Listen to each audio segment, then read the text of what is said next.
Hey, my name is Kirill Haroshenkov and I'm Professor of Acoustics at the University of Sheffield in the Department of Mechanical Engineering. I lead this grant which is called Pipebots, or Pervasive Sensing for Buried Pipes. And this is one of the most exciting grants I was involved in my entire life.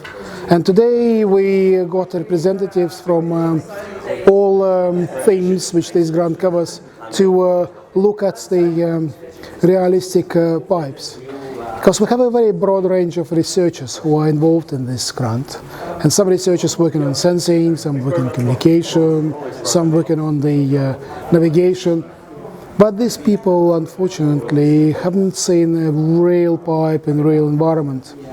And here we are in an ICAIR facility, which is one of the top experimental facilities in the country for studying the performance and behavior of the buried pipe infrastructure.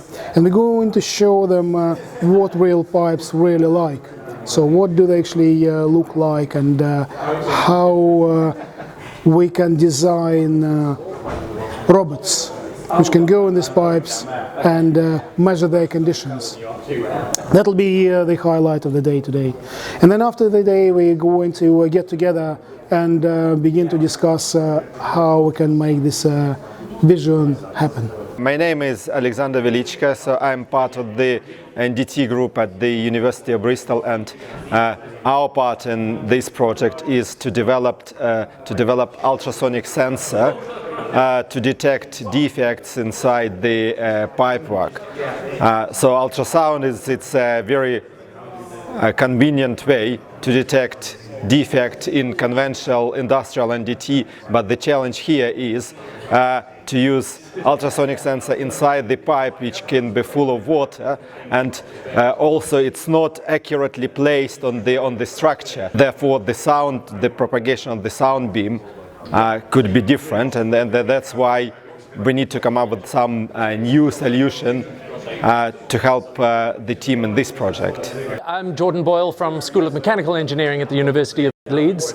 So myself and my colleague Rob Richardson are essentially leading the stream of this project that is all about building the physical robots that are going to go into the pipes. This is quite an exciting and challenging project. Obviously the environment inside the pipes is somewhat hostile to robots. You know, electronics don't like water and stuff like that. And also what we're looking to do with this project is build smaller robots which can stay in the pipes and be unobtrusive, so that the pipes can continue doing what they're supposed to be doing with the robots there. And this means we're going to be looking at building pretty small robots, which obviously makes things more challenging. And another big challenge for this strand is that the pipes we're dealing with are going to be made of different materials, generally not metal, which means you can't use magnetism to stick to the walls. So we're going to have to be quite creative in coming up with locomotion strategies that will work reliably, and I think also quite creative in coming up with manufacturing techniques to make these robots small enough and robust enough for the project. Hi, I'm Netta Cohen from the School of Computing at the University of Leeds. We're leading the work on the control of the robots that are going to go into the pipes under the ground.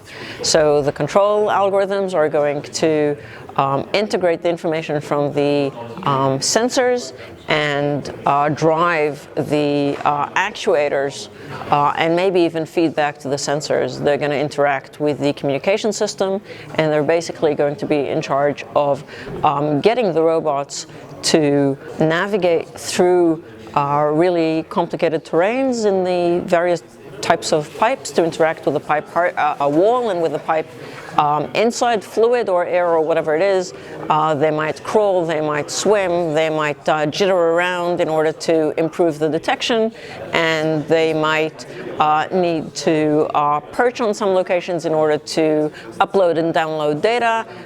In the long term, they might even hook up with other robots in order to communicate and cooperate and collaborate in manipulation or detection tasks.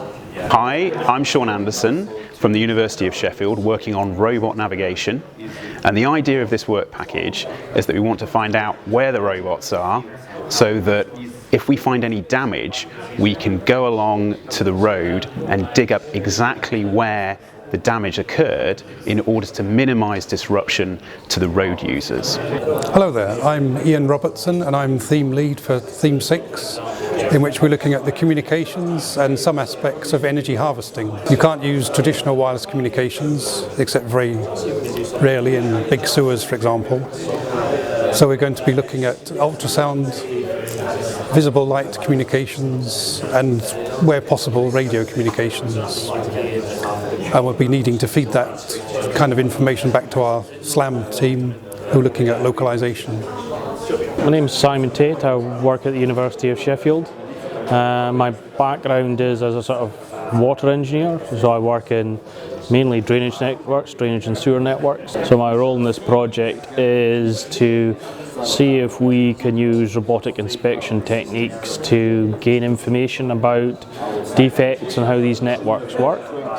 Because the networks are so large, hundreds of thousands of kilometres in length in the UK, we need much cheaper, much more autonomous inspection methods in order to collect what the true picture is of the current condition of the sort of UK's drainage networks.